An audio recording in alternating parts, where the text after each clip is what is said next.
नमस्कार. जय भीम जय शिवराय मित्रांनो. संदीप कांबळे यूट्यूब चॅनलमध्ये आपलं मनापासून स्वागत. आज या व्हिडिओच्या माध्यमातून शिक्षक भरती पवित्र पोर्टल या अनुषंगाने अतिशय महत्त्वाची माहिती बघणार आहोत. आपल्या सगळ्याला माहिती आहे शिक्षक भरती सेकंड फेजच्या ज्या जाहिराती आहेत त्या पवित्र पोर्टलला लवकरच प्रसिद्ध होणार आहेत. त्या अनुषंगाने 8 एप्रिल या दिवशी जे काही शिक्षण आयुक्त कार्यालयातून शिक्षण आयुक्तांचं जे काही पत्र निर्गमित करण्यात आलं त्या अनुषंगाने जिल्हा परिषदच्या सगळ्या आस्थापनामध्ये कार्यवाही सुरू आहे. हे पत्र म्हणजे आत्तापर्यंत आपण जाहिराती वाढावेत यासाठी केलेलं आंदोलन होतं, पण हे पत्र म्हणजे या जाहिराती कपात करणे यासाठी ते निघलेलं पत्र आहे आणि त्या अनुषंगाने कार्यवाही जोरदार सुरू आहे. त्याचाच एक भाग म्हणून आज रविवार दिवस असताना सुट्टीच्या दिवशी नांदेड जिल्हा परिषदमध्ये खाजगी आस्थापनांना त्या ठिकाणी एक कॅम्प आयोजित करून त्या ठिकाणी त्यांच्या जे काही नवीन संचमान्यतेनुसार पदं जी काही रिक्त किंवा अतिरिक्त होणार होते ती जाहिरात तपासून घेऊन अंतिम करण्याच्या संदर्भामध्ये आज कार्यवाही केली जाते. अशाच ज्या काही कार्यवाही आहेत पूर्ण राज्यातील सगळ्या जिल्हा परिषदमध्ये केल्या जात आहेत. अर्थात ज्या पवित्र पोर्टलला ज्या जागा आल्या होत्या त्या या माध्यमातून या पत्रामुळं नवीन संचमान्यता धोरणामुळं कमी होताना दिसत आहेत. म्हणून आपण गेल्या अनेक दिवसापासून या संचमान्यता धोरणाला विरोध म्हणून बरेच निवेदनं दिलेत, बऱ्याच मागण्या केलेत, बरेच पत्रव्यवहार केलेत. अंतिमतः आज आपण याला चॅलेंज म्हणून कायदेशीर लढाई लढतोय. या अनुषंगाने बहुतांश काही बांधवांनी आपल्याला त्या ठिकाणी सहकार्य करत आहेत, मात्र हे सहकार्य कमी पडतंय.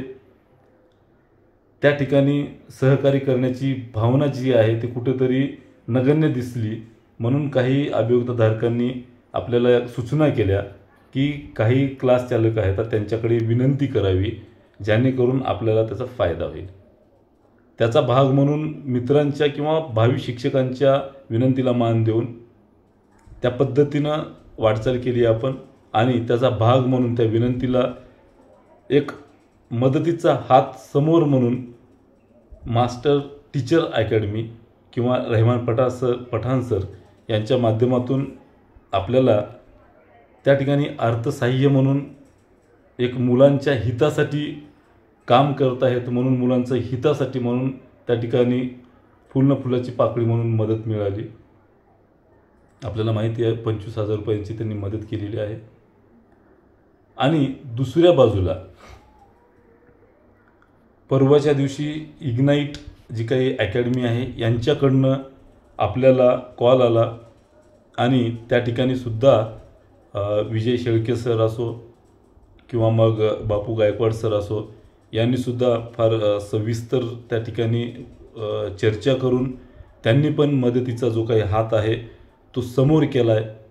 आणि मुलांच्या हितासाठी आजच नाही तर कधीही आम्ही पाठीशी राहू, तुम्ही फक्त लढा अशा पद्धतीचा त्यांनी सल्लासुद्धा आपल्याला त्या ठिकाणी एक मदतीचा हात म्हणून त्या ठिकाणी समोर केला आहे. आणि त्यांनीसुद्धा 31,000 रुपयाची आपल्याला त्या ठिकाणी एक मदत म्हणून त्या ठिकाणी आपल्याला सहकार्य केलेलं आहे. आणि मुलांच्या हितासाठी कायम कधीही लढा, कधीही तुम्ही हक्कानं सांगा अशा पद्धतीचा त्यांनीसुद्धा एक आशावाद शब्द दिलेला आहे आपल्याला. तर या लढ्यामध्ये यांनी जे काही योगदान दिलेलं आहे ते अतिशय महत्त्वाचं योगदान आहे. या योगदानामुळं नक्कीच इथली व्यवस्था, मी तर म्हणतो शिक्षक भरतीच नाही तर या निर्णयामुळं जी काही व्यवस्थेची अवस्था बदलणार होती ती अवस्था आपण बदलू देणार नाही. नक्कीच इथली व्यवस्था आपण त्या ठिकाणी बदलायला भाग पाडू एवढंच सांगतोय. आणि त्यामुळं मी संदीप कांबळे ऑफिशियल या यूट्यूब चॅनलच्या माध्यमातून जी काही आपल्यावर त्या ठिकाणी विश्वास दाखवतात किंवा आपल्यावर प्रचंड विश्वास त्या ठिकाणी राज्यातील तमाम अभियोक्ताधारक ठेवतात अशा सगळ्या बांधवांना यांची कृतज्ञता आपण कधीही विसरू नये आणि आपल्या माध्यमातून त्यांच्यापर्यंत एक सहकार्याची भावना केली म्हणून एक आदरार्थी म्हणून एक आभार व्यक्त करायला काही हरकत नाही, असं या ठिकाणी व्हिडिओच्या माध्यमातून सांगतोय. आणि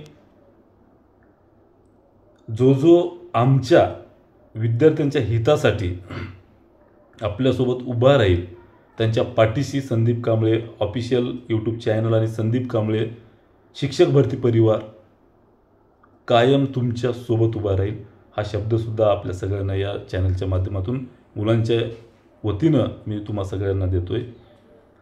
आज या लढाई लढत असताना, कायदेशीर लढाई लढताना त्या ठिकाणी प्रचंड मोठा खर्च आहे.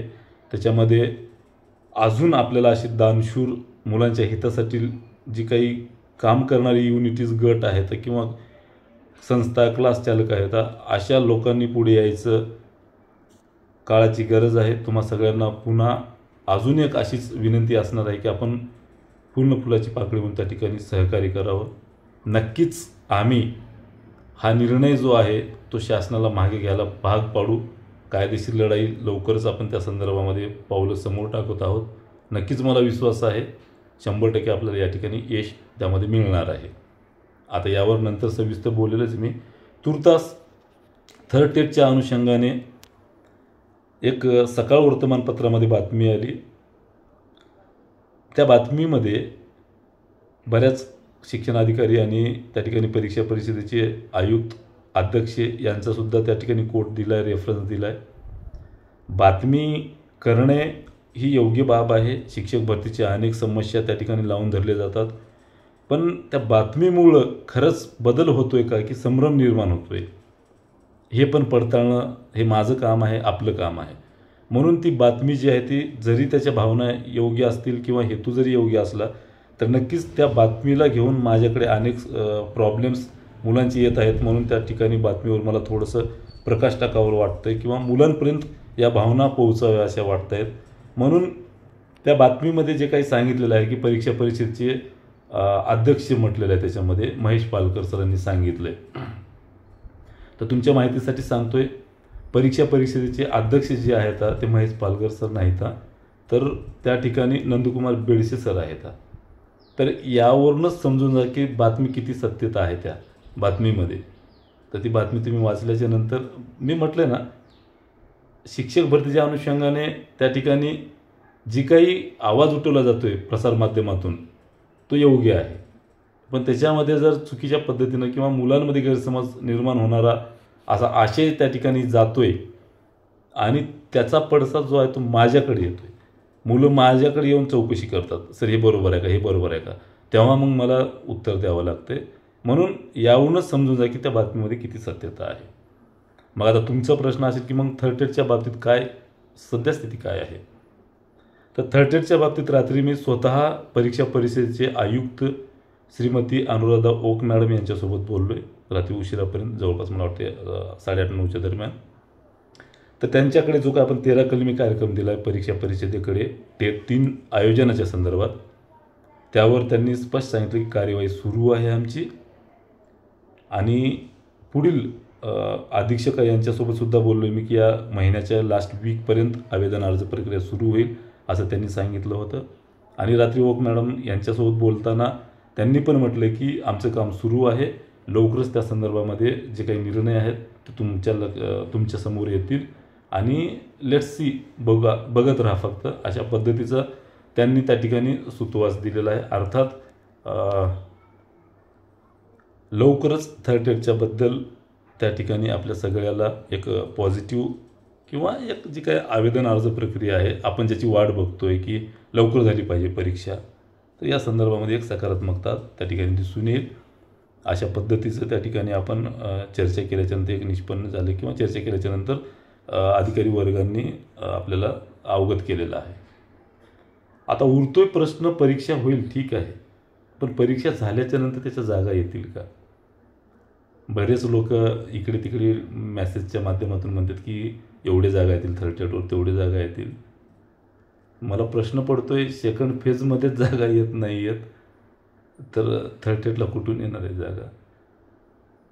सेकंड फेजमध्येच नवीन संचमान्यतानुसार जागा कपात केली जात आहेत, तर थर्ड टेटला आत्ता जागा येतात म्हणणं म्हणजे माहीत नाही काय बोलायचं. एवढं फॅक्ट आहे, फॅक्ट समजून घे चला. त्याच्यात तुम्ही स्वतः अभ्यास करा, तुमच्या लक्षात येऊन जाईल वस्तुस्थिती काय आहे. एवढे सगळे शिक्षक अतिरिक्त होणार आहे तर थर्ड टेटवर जागा कुठून येतील मित्रांनो? बऱ्याच लोकांचं म्हणणं आहे की जागा येतील. अरे काय राजस्थानची शिक्षक भरती आहे का तिथल्या जागा इकडे यायला? तर या गोष्टी समजून घेत चला. दिशाभूल कोणी करत असेल तर समजून घेत चला आणि योग्य दिशेनं जो कोणी पाठपुरावा करतोय त्याला पण सहकार्य करत चला. हां, गैरसमज असू शकतात, तुमचे मतभेद असू शकतात. त्याही गोष्टीसमोर मतभेद हे मनभेद असले तर बदलणार नाहीत, पण मतभेद नक्कीच बदलले जातात. त्यामुळं काही चुकत असेल तर त्याही गोष्टी सांगत चला.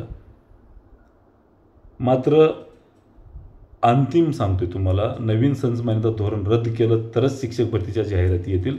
अशा 10 टेट जरी घेतल्या तर काही अर्थ नाही. केवळ फक्त महसूल जमा केला जाईल, यापेक्षा वेगळे काय होणार नाही. म्हणून थर्ड टेटला जागा यावेत असं वाटत असेल तुम्हाला तर या नवीन संच मान्यता धोरण रद्द करण्यासाठी जो काही आपण त्या ठिकाणी लढा लढतोय त्याच्यामध्ये सहभागी व्हा, त्याच्यामध्ये सहकार्य करा. तरच आपण हा लढा यशस्वी लढू आणि तो रद्द झाल्याच्यानंतर 100% सांगतो तुम्हाला मी 30 ते 40 हजार सुद्धा जागा थर्ड टेटला येतील आणि ते आणून दाखवण्याची सुद्धा आपल्याकडे ताकद आहे. कारण त्या भरती प्रक्रियेला 100% भरण्याची मुभा त्या ठिकाणी अनुमती घेण्यात आलेली आहे. म्हणून आपलं फोकस जे आहे ते इकडे ठेवा. आणि अपेरवाल्यांचे काही प्रश्न आहेत, अपेरवाल्यांच्या संदर्भात सुद्धा आपण जे काही आयुक्त मॅडम आहेत अनुराधा हुकुम मॅडम यांनासुद्धा अवगत केलेलं आहे. त्यांनी त्याच्यावर निर्णय जो काही घेतील किंवा अध्यक्षांकडे तो विषय गेलेला आहे. अध्यक्ष जे काही निर्णय घेतील त्यानुसार ते ठरणार आहे. नक्कीच सकारात्मक राहा, आपल्या बाजूने तो निर्णय लागेल आणि तुम्हाला या भरती प्रक्रियेमध्ये सामावून घेण्यासाठी संधी उपलब्ध होईल अशी अपेक्षा आपण व्यक्त करूया. आणि एकदा या संदर्भामध्ये मी स्वतः अध्यक्ष आणि आयुक्त महोदय यांच्याशी सुद्धा भेटणार आहे आणि SCERTचे संचालक यांनासुद्धा भेटणार आहे लवकरच. त्यामुळं नक्कीच तुम्हाला संधी उपलब्ध करून देण्यासाठी मी पूर्णपणे सकारात्मक आहे. त्यासाठी योग्य तो पाठपुरावा सुरू आहे आणि पाठपुरावा शेवटपर्यंत सुरू राहील एवढं सांगतो आणि थांबतो. संदीप कांबळे ऑफिशियल यूट्यूब चॅनलला जर आपण नवीन असाल तर नक्की हा मेसेज जास्तीत जास्त लोकांपर्यंत शेअर करा आणि ज्याला कोणाला आपल्याला आर्थिक सहकार्य करायचं आहे याचिकेसाठी त्यांनी आपल्याला सहकार्य करू शकता. जो काही आपला गुगल पे नंबर आहे 91 45 15 77 70 या नंबरवर आपलं योगदान देऊ शकता. तुर्तास थांबतो. धन्यवाद. जय भीम, जय शिवराय मित्र.